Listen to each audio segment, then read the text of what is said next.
I grew up in California, in a good home.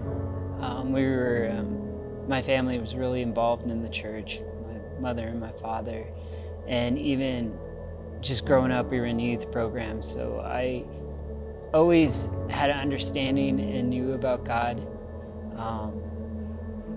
through my whole life and everything I did, even after high school and college and even work. I would pray at night. And kind of from the roots of my mother was in the choir, my father was in like the plays at church and whatnot. And so yeah, it was really deep rooted in my family, religion and Christianity.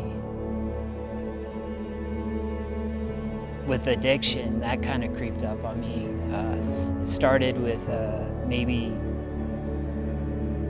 just having a drink like maybe once a month, and then that started becoming the weekends when everyone was getting together, and I was like, okay, I can drink socially. So I liked the way it made me feel, kind of carefree.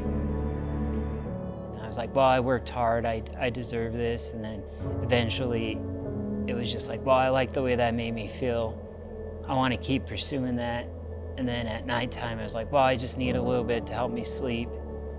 And then after that, it just started being like, I just couldn't live without alcohol. It was kind of crept in my life slowly but surely. And then it got a hold of me. I used to be able to control it, but it got a hold of me, and once it had a hold of me, it stripped me of everything.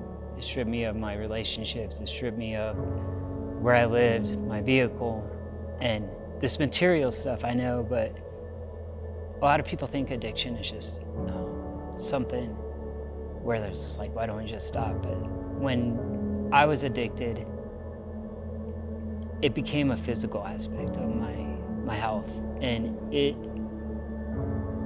I could not function without it. I would shake and convulse, and like my eyes would go crazy.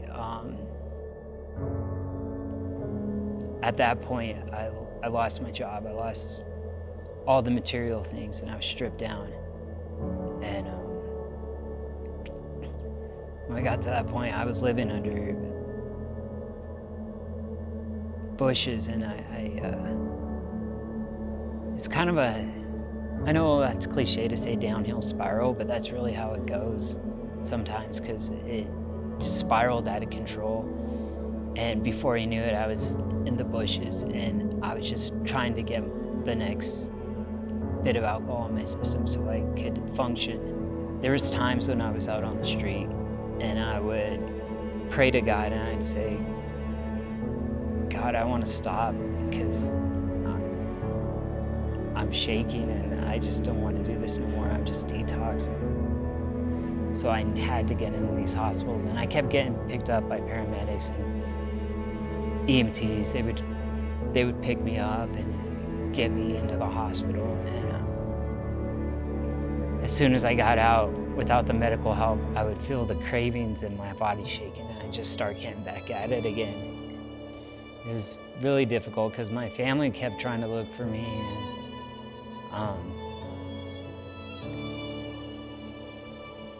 it was really hard to have my nieces and nephews have to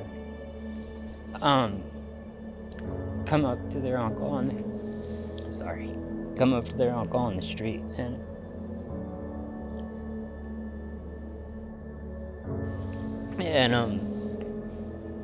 that's what really broke my heart. And when that would happen, the guilt and the devil would get in my head and say, you're worthless, just keep doing what you're doing. And so tried to jaywalk across Academy, and I collapsed on the street. And the first car that was right behind me, by God's grace, was a police officer, and he pulled me to the side of the road, and the EMT and paramedics got me, and they took me to St. Francis Hospital, and from there I went unresponsive, and I was on life support for 4 to 5 days, My family all came in. My mom said that she heard one of the paramedics say that I'm flatlined on the way there. I'm not sure. I didn't find, but yeah, I was on life support for several days, and they didn't think I was gonna make it, and I shouldn't have made it. By the grace of God, I somehow, a miracle, I came out of that coma, and I found hope again when one night, I remember it was snowing. I was sleeping under some bushes, intoxicated. I woke up in the morning, and this man came outside, and I remember he had a gun on his side, but he was security, and he said, "You got to get up. You know, we have something going on here." And I was a mess. I was in my rags, and I had beer cans all around me, and I was like, "Oh, I'm so sorry," and it was freezing out. And he said, "No," he's like, I'm not kicking you out." He's like, "I want you to come on inside and have a cup of coffee and listen to the word." And that's when I got introduced to Springs Church.